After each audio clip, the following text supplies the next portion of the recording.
Además, bueno, obviamente platicando algunos temas de interés.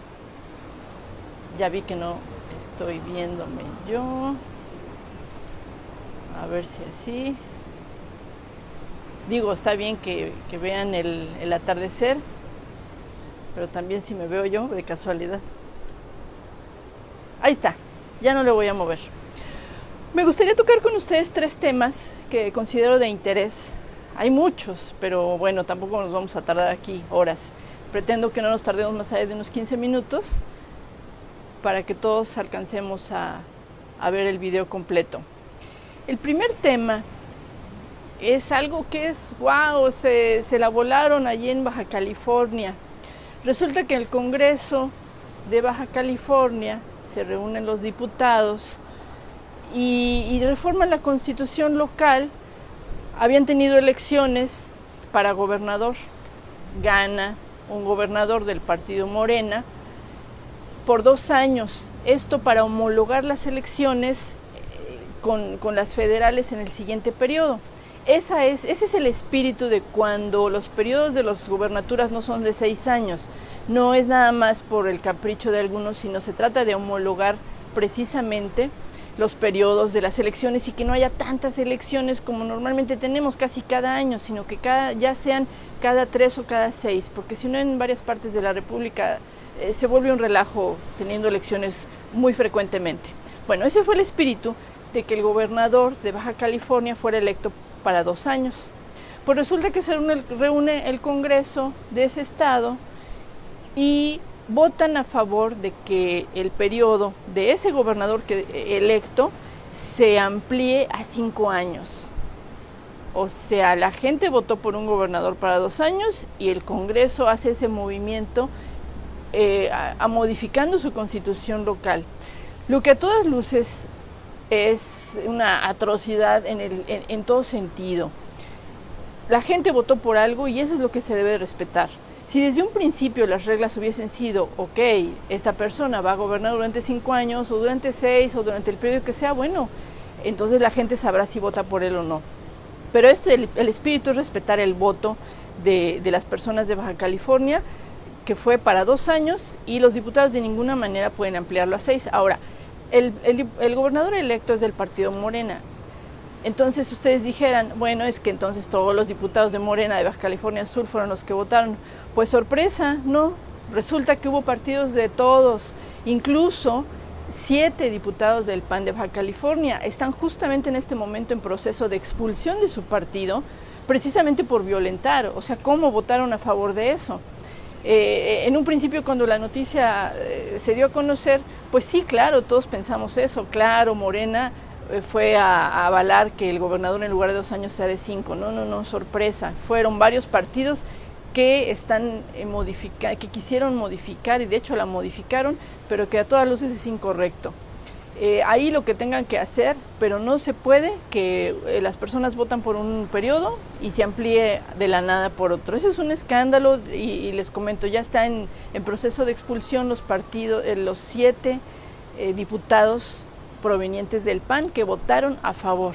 Y hay otros más de otros partidos, me parece que PRI y otros más, que de ninguna manera se puede aceptar. Esto daría pie, crearía un precedente a que cualquier congreso de cualquier estado de la República se le antoje que su gobernador, en lugar de 6 años, pues que sea de 8, de 9, de 10, de lo que les convenga. Y bueno, pues todos sabemos que los gobernadores en lo general sí tienen mucha relación o pueden de una u otra manera controlar sus congresos, no todos, pero pues es la tradición, entonces no podemos permitir que se siente este precedente. Bueno, ese es un tema.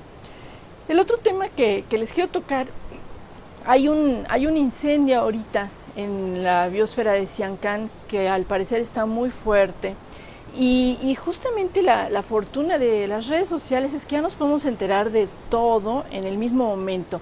No tenemos que estar esperando al día de mañana que en el periódico salga y apenas nos estemos enterando. Este incendio al parecer sí está muy fuerte y ha movido ya mucho. Ya el propio gobernador Carlos Joaquín ha informado que este incendio sí está siendo atendido por las brigadas de CONAFOR, la CONAD, helicópteros de la Sedena. y que se están destinando los recursos necesarios para sofocarlo. Incluso menciona que de requerirse más personal, entrará la Sedena y la CEMAR para apoyar. Aquí lo importante es que no está bien sin luz, gracias. Lo importante es que no hagamos demasiado ruido en algo porque ya se está controlando. No sabemos cuáles son los orígenes de este incendio. Hay muchas ocasiones que son provocados precisamente para poder construir en zonas que no se debían construir. Esperemos que no sea el caso. Sin embargo, nunca hay que descartar. Lo que sí me gustaría destacar es que, por ejemplo, en el chat de Coparmex de Riviera Maya, rápidamente se movieron para apoyar a la Cruz Roja de la Riviera Maya. E incluso en unas cuantas horas hubo varias donaciones, muchísimas donaciones de agua, alimentos, especialmente para los brigadistas, para ayudarlos. En un ratito se entró a la cuenta un aproximado de 9,000 pesos, dieron un reporte los integrantes de la Cruz Roja. De manera que es lo que siempre podemos destacar, esta solidaridad y el cómo se mueve la gente de inmediato en una tragedia. Esto es característica de los mexicanos. Todo esto también apoyaron en camionetas, todo se está llevando, se está programando una parte para llevarla hoy, otra para llevar mañana, y esto es para apoyar a los brigadistas que están sofocando este incendio. Esperemos que no pase a mayores, esperemos también que no haya sido esos provocados precisamente lo que les comento que ha sucedido, para que en esas zonas donde se supone que no se debe de construir, de repente empiece a haber un hotelito, otro hotelito y ya se vuelve una zona que ya no es protegida, que sabemos que es una zona protegida. Les quiero hacer notar que estamos viendo la luna, ese puntito que se ve allá arriba, ya es la luna y ya estamos muy cerca del anochecer. Y el último aspecto, el último tema que quería comentarles es una analogía muy interesante que hizo el historiador Lorenzo Meyer, que él es profesor emérito del Colmex, del Colegio de México, es toda una eminencia. Él escribe un artículo todos los domingos en el Universal y hace una analogía de lo que fue el periodo de Roosevelt, de Delano Roosevelt, que recordemos fue el presidente de Estados Unidos en la época después de la Gran Depresión de 1929. La biografía del presidente Roosevelt es fascinante. Él estuvo durante 4 periodos, es uno de los presidentes más longevos que ha tenido Estados Unidos.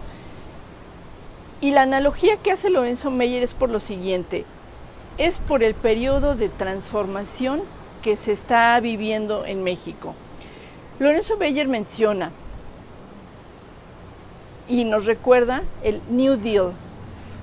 Recordemos nosotros que el New Deal surgió después de la guerra, la economía estaba paralizada en Estados Unidos y eso provocó que Roosevelt uniera a todas las fuerzas. Recordemos que era un presidente del Partido Demócrata, él uniera a todas las fuerzas, republicanos, demócratas, para que todos juntos caminaran hacia una transformación del país. La economía de Estados Unidos en ese entonces estaba en muy deplorables condiciones. Entonces, Lorenzo Meyer nos recuerda a ese momento de Franklin Roosevelt. Estamos hablando de 1933, 1937, ese periodo, después de todos los estragos que les comento de la Gran Depresión. Y él menciona esta analogía porque dice que en México, en el México de ahora, es un periodo, digamos, podría calificarse como parecido. Es un periodo en el que se supone que se está sustituyendo el neoliberalismo, pero él hace énfasis en que debe sustituirse, pero entonces esto debe ser muy rápido, esto no podemos tardarnos demasiado. Menciona y recuerda que el actual gobierno mexicano ha enumerado las razones del por qué está rechazando el modelo anterior. El modelo anterior, y nos da una síntesis muy interesante que concentra el todo. El crecimiento del ingreso per cápita en los últimos 36 años fue menor al 1% anual. ¿Esto qué significó? Una gran concentración de la riqueza. Y ahora son datos del INEGI y el 30% de los hogares de mayor ingreso se quedaron con el 63% del total, mientras que los del fondo, o sea, las clases más bajas, captaron apenas el 9%. Esos fueron los estragos que él nos está mencionando. Y hace una acotación muy interesante. Dice que ahora lo que falta es dar forma clara a nuestro post-neoliberalismo. Y menciona unos casos muy interesantes porque hay un libro que se acaba de publicar y que menciona los casos exitosos y las lecciones que México podría tomar respecto al mundo. Son 6 ensayos que son unas experiencias que nos podrían servir. 4 son asiáticas, una es del Japón, de China, de Corea, de Vietnam, y 2, nada más y nada menos, de Alemania y Finlandia, que a marchas forzadas trabajaron sobre su economía. No me quiero alargar demasiado porque son ensayos, también él no los describe en su totalidad, pero nos da un esbozo de lo que se trata y de lo que México podría aprender en esas lecciones. Es un estado desarrollador. Por ejemplo, dice, en el caso de, me voy a ir más abajo, en el caso de Corea, por ejemplo, dice que un aspecto previo a su despegue, recordemos que Corea despegó como una nación ya de primer mundo en todo aspecto, pero hasta hace unas 3 décadas era como un patio trasero, o sea, sucio, prostitución, narcotráfico, o sea, era un país bastante más atrasado incluso que México. Bueno, en este caso Corea nos habla que previo al despegue hubo todo un cambio en el sistema educativo, hubo una reforma agraria y una burocracia meritocrática. Aquí me detengo porque me parece un aspecto nodal. No podemos tener una burocracia que nada más va y cobra su quincena y se sienta a ver qué va a hacer. Es una burocracia que tiene méritos para estar ahí, que tiene vocación de servicio, lo que siempre nos dicen pero que pocas veces sucede. Allí se optó por alentar a ciertos sectores económicos considerados estratégicos y un sistema financiero utilizado como instrumento para promover un crecimiento acelerado. Y los resultados están a la vista. Como mencionaba, Corea ahorita es uno de los países de gran crecimiento de primer mundo. Dentro de estos ensayos que nos menciona Lorenzo Meyer, nos habla también del caso de China. China es un caso que se cuece aparte. Es un estado bajo el control del Partido Comunista, pero tomó experiencias de Alemania, de Corea, de Japón, de Taiwán, e incluso experiencia norteamericana, y dio forma a un socialismo de mercado.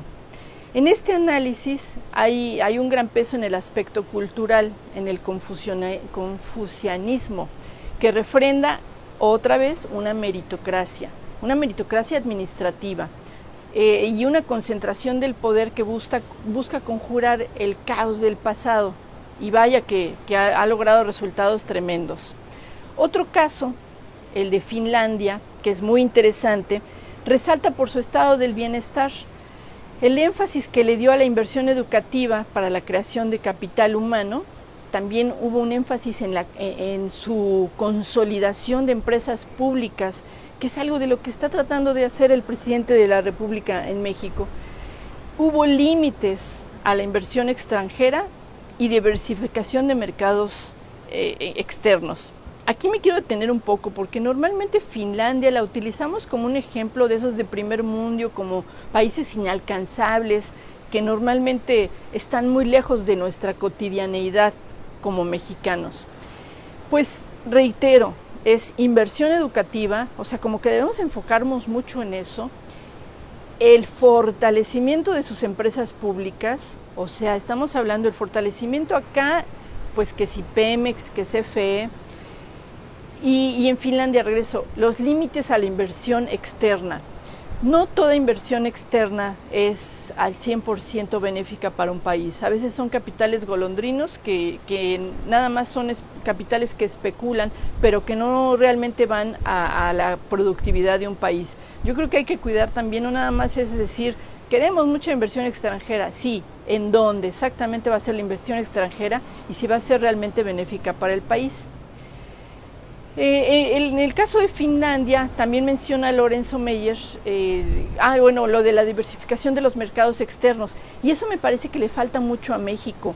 Nosotros ya tenemos varias décadas siendo dependientes tanto en las importaciones como en las exportaciones de un solo país, de Estados Unidos. Y ya hemos estado viendo cómo a capricho del presidente de Estados Unidos, de repente nos sale con que va a poner aranceles, o sea, impuestos extras, lo que evidentemente afectaría mucho la economía mexicana. No podemos depender de un solo mercado, y eso me parece que es trabajo de la Secretaría, pues, de Relaciones Exteriores, de Economía, buscar esa diversificación de mercados. Ya abrámonos hacia Europa, hacia América del Sur, para no estar tan dependientes. Y Lorenzo Meyer termina su artículo, el que estoy describiendo un poco, con que tras el fracaso del socialismo real y el pobre resultado, pues el neoliberalismo es, digamos, que el fin de la historia, y que hace una acotación muy importante. Podemos analizar todos los casos, que si Finlandia, Corea, China, pero que ningún caso tiene una receta universal. Cada país debe de aplicar su propia receta, digamos que adecuándola a las situaciones sociales, económicas y políticas de cada país, en este caso México. Concluye Lorenzo Meyer que necesitamos armar nosotros mismos nuestro nuevo modelo económico mexicano. Y bueno, amigos, esto era lo que les quería, los 3 temas que les quería comentar. Me parece que la luz que nos da Lorenzo Meyer en lo que está pasando, en lo que ha pasado en otros países y en lo que puede pasar en México es muy interesante. Entonces, bueno, nos vemos en una próxima. Miren, ese puntito que se ve por allá es la luna y ya está casi anocheciendo. Me dio gusto saludarlos, que estén muy bien, que descansen y buenas noches.